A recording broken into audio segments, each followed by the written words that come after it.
The largest crane on the Eastern Seaboard was being transported to Baltimore, so crews on Friday can begin removing the wreckage of a collapsed highway bridge that has halted a search for workers still missing days after the disaster and blocked the city's vital port from operating. As the sun rose Friday, a crane could be seen at the site. Maryland Gov. Wes Moore said the large crane, which was to arrive by barge and can lift up to 1,000 tons, will be one of at least two used to clear the channel of the twisted metal and concrete remains of the Francis Scott Key Bridge and the cargo ship that hit it this week. The best minds in the world are working on the plans for removal, Moore said. The U.S. Army Corps of Engineers for the Baltimore district told the governor that it and the Navy were mobilizing major resources from around the country at record speed to clear the channel. This is not just about Maryland, Moore said. This is about the nation's economy. The port handles more cars and more farm equipment than any other port in America. He warned of a long road to recovery, but said he was grateful to the Biden administration for approving $60 million in immediate aid. President Joe Biden has said the federal government will pay the full cost of rebuilding the bridge. This work is not going to take hours. This work is not going to take days. This work is not going to take weeks, Moore said. We have a very long road ahead of us.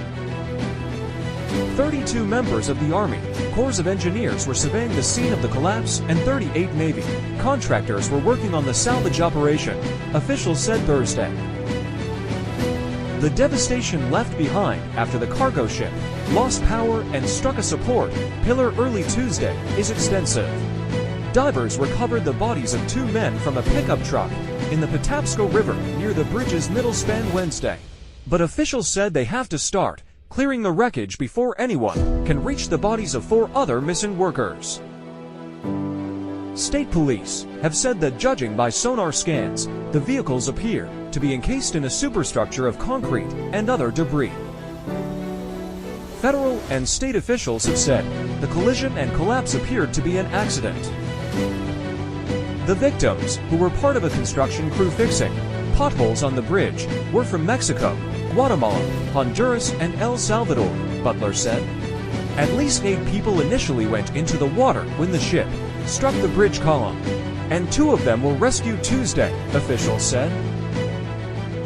The crash caused the bridge to break and fall into the water within seconds. Authorities had just enough time to stop vehicle traffic, but didn't get a chance to alert the construction crew. During the Baltimore Orioles opening day game Thursday, SGT, Paul Pastorek, CPL, Jeremy Herbert, and Officer Gary Kurtz of the Maryland Transportation Authority were honored for their actions in halting bridge traffic and preventing further loss of life. The 3 said in a statement that they were proud to carry out our duties as officers of this state to save the lives that we could. The cargo ship Dolly, which is managed by Synergy Marine Group, was headed from Baltimore to Sri Lanka. It is owned by Grace Ocean Private Limited and was chartered by Danish shipping giant Maersk. Synergy extended sympathies to the victims' families in a statement Thursday. We deeply regret this incident and the problems it has caused for the people of Baltimore and the region's economy that relies on this vitally important port, Synergy said, noting that it would continue to cooperate with investigators. Of the 21 crew members on the ship, 20 are from India, Randhir Jaiswal, the nation's foreign ministry spokesperson, told reporters, saying one was slightly injured and needed stitches, but all are in good shape and good health. Scott Cowan, president of the International Longshoremen's Association Local 333, said the union was scrambling to help its roughly 2,400 members whose jobs are at risk of drying up until shipping can resume in the port of Baltimore. If there's no ships, there's no work, he said. We're doing everything we can. The huge vessel, almost as long as the Eiffel Tower is tall, was carrying nearly 4,700 shipping containers, 56 of them with hazardous materials inside. 14 of those were destroyed, officials said. However, industrial hygienists who evaluated The contents identified them as perfumes and soaps, the Key Bridge Joint Information Center said, and there was no immediate threat to the environment. About 21 gallons 80 liters of oil from a bow thruster on the ship is believed to have caused a sheen in the waterway, Coast Guard Rear ADM Shannon Gilreath said.